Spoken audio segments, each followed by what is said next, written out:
Thank you. Can you hear me? Yeah. I can't hear you. Yeah. That Go get them. these politically correct people say we're going to have to quit telling stories about old people, but I've just now learned to enjoy them. There was two old ranchers driving down the highway in a pickup, and one of them said to the other and said, "I need some good Hereford bulls." And about that time, a car whipped by him. The man driving said, "There goes the man that raises good Hereford bulls, and I've got his name and his phone number at home. I can't recall his name right now, but I will, and I'll call you and give it to you." So about 10 days later, he saw him in the grocery store. Said, "You couldn't remember the man's name." Oh, yeah, I remembered his name, but I forgot yours." And I'm starting to appreciate those kind of stories now. Yeah. Amen to that. Pat asked me to tell one of my experiences. I'd been up at James Kenney's. I'd always go up there for the works, even if I had to quit a good job. And it would generally last a month. And that James Kenney knew more about handling livestock and men than anybody this side of Foy Proctor. And I think he learned most of it there. But anyway, he not only knew how, he knew why. And I walked into Scarborough Hotel and had just come back, and George Glass walked up to me and he said, "I've got to go to the IKCs." Now, I don't know how many remember the IKC ranch. It was a huge ranch out there in the Davis Mountains and the Guadalupe Mountains. It ran from beside the D Ranch down south of Highway 10, and they mainly ran horses. And before World War II, a lot of the ranch horses around in this area was IKC horses and mashed old horses. And but anyway, he told me, said, "I've got to go help them gather their horses. They'd got wild and spoiled, and where they couldn't gather them a horseback, and they wanted him to help in the airplane." And so we flew up there, and I just pointed in the way to go, and I'd never been on the IKCs. I'd been at James's, and we could have dropped a sack of flour on that camp where they was going to work these horses. And they had probably, looked like maybe 75 horses in the remuda, and they'd hold them kind of down in a little valley where those canyons come into, and we would drive those wild horses down into them. And every now and then they'd just go out the other side, and we'd have to bring them back. And we got them all gathered, and Goat Mayo was a rodeo producer at that time, and he was there buying some of them for bucking horses. And they gave George 5 horses for helping them together. And J.W. Heidelberg was working for him out here north of Midland. And George had a good bunch of Hereford cattle and a set of registered cattle, Hereford cattle. And a good friend of mine, Dick Abbott, had left Texas and gone to Arizona and worked, because he said there wasn't anybody left here with these ranches but sons, sons-in-laws, and SOBs.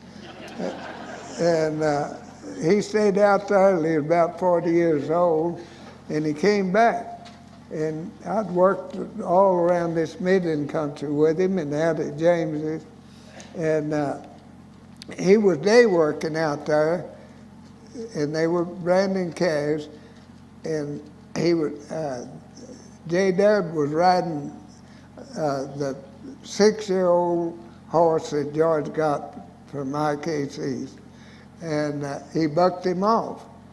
And Dick made a run to rope him, and the horse was about to outrun him, and he threw, and he was too far ahead of me, and he caught the saddle on and jerked Dick down, jerked his horse down, and I think there was one rock out in that pasture, and Dick hit it with his head and killed him. And that was Foy Proctor, Mr. Glass, and all those ranchers were his pallbearers. And he was sure enough a good cowboy and knew what he was doing, but you know, cowboying can be kind of dangerous. And that a lot of people don't realize that. That's the story. Buster, I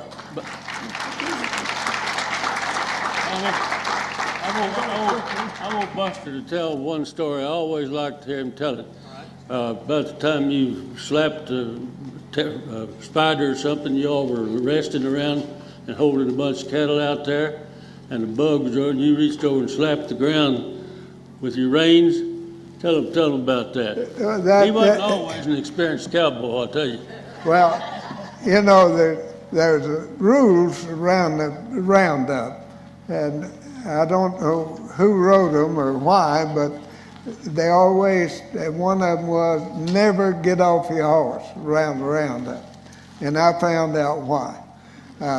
We had a terrible cook at the 460s one time, and we were out of groceries, and Grundy Piper, all those Piper boys cowboyed for the 460s, and they were all really top hands.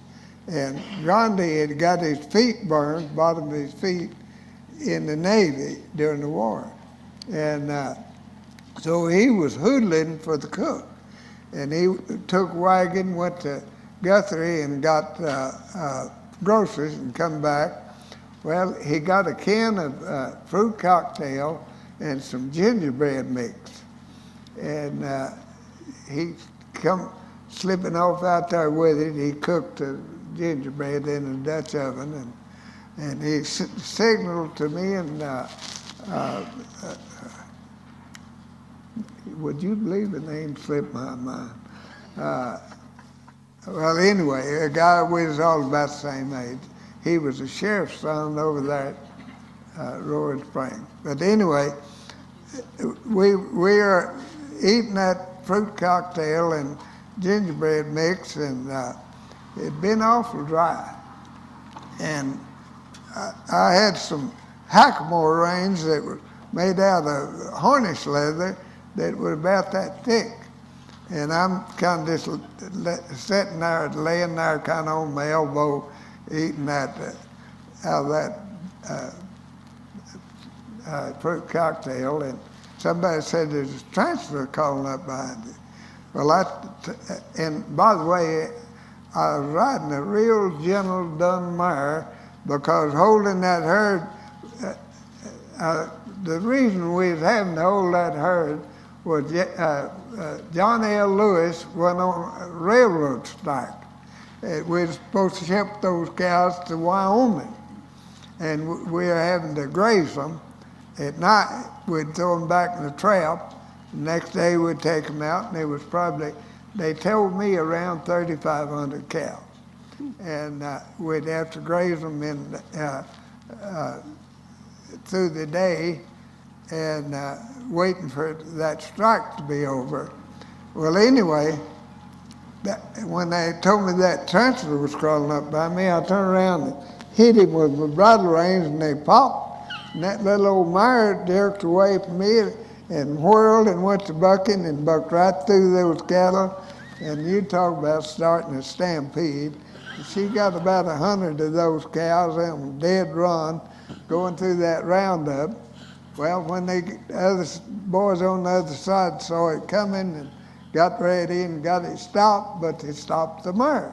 Here she comes back. And here comes the cattle with her. And somebody let about 50 of them out of there and let her out.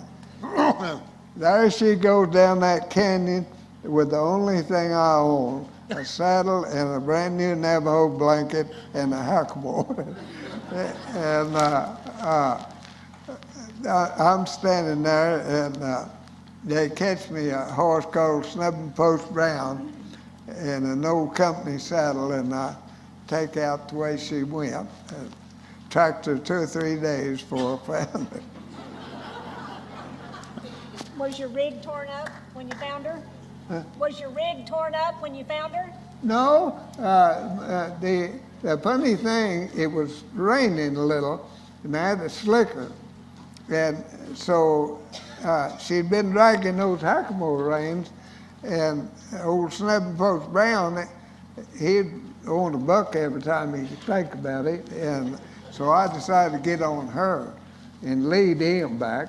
And I rolled my slicker up under my arm and got on her, and I let my slicker down. Well, she'd been dragging that hackamore, and I guess her nose was numb. She left there. You could have shot dice on the back of that slicker. It was straight out behind me. And I let Snubbing Post Brown go. But I finally got back to wagon. Thank you, Buster. You know, yeah, we appreciate you doing that. Well, you know, it's kind of like comparing John L. Lewis to, Joe Louis to the fighters today, but Marion's girl, which Scarborough Cattle Company raised right here, she was out of a thoroughbred mare that was a government remount horse called Tollwood, and out of a King Ranch stud that Scarborough's had bought. And boy, you could rope on her, you could do anything, and she was a cutting horse. As the old cowboys used to say, she could smell of a cow and tell you the price of butter in New York. And but I'd have to take little Peppy.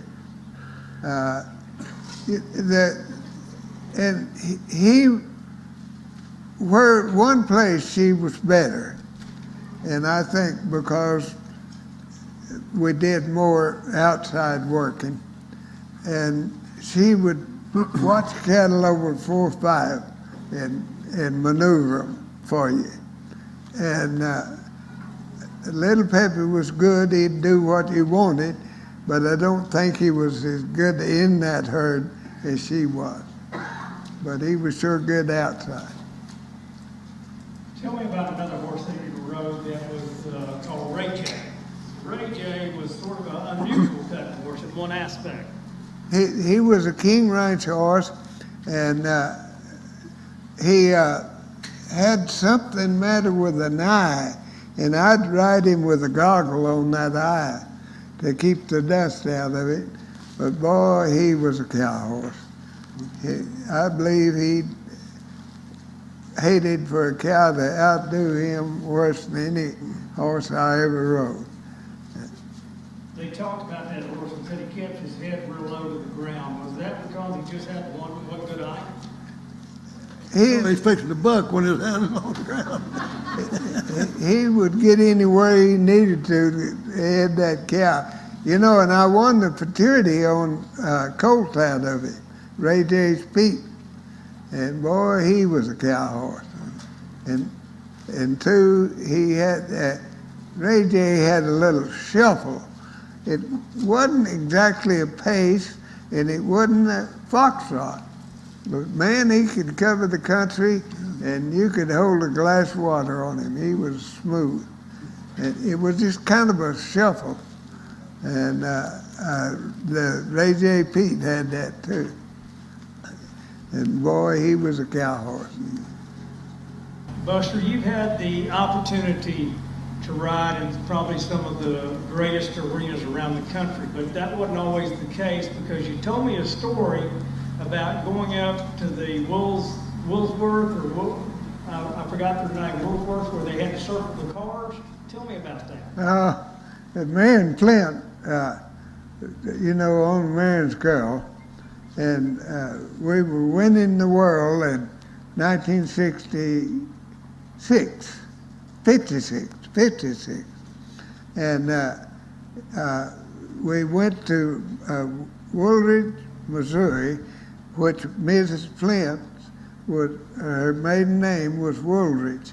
And her two brothers lived there, and they had the grain storage, and they were the finest people, and I never ate so well in my life. And Marion couldn't explain to those people what a cutting horse was. So they brought in some cattle to a baseball diamond, and they parked cars around it, and I got to work Marion's Girl and kind of practice her a little before going to the World's Finals. And in the World's Finals, Eisenhower had just got elected, and they draped a big wreath, I guess you'd call it, of roses over Marion's Girl's shoulders. And they did it before I went in the arena because they were afraid she wouldn't stand for it. And she did well. And Marion standing there, and every woman come by, he'd paint them roses off and say, "These are Republican roses." When I went in the arena, I had a big bar spot in the arena about that big. But we had a great time. Yeah. Well, I asked Buster one of the questions because you've got a walking cane there that you carry, but that was made for you by a very special guy. You want to talk about that? By Walt Garrison, the little cowboy, and that. But I got to tell you one thing in answer to my good friend over here. James Kenney told him so, about when he was a young fella, they sent him an old man that got too cold to work cattle. So they sent him in a wagon to get a beef. And he passed every good fat calf up and killed an old cow. And James said, "Well, Mr. Smith, that won't be good beef, will it?" He said, "No, James, it won't, but they won't send us after another beef in a cold spell either." Well, he never did leave another horse for me to unsaddle.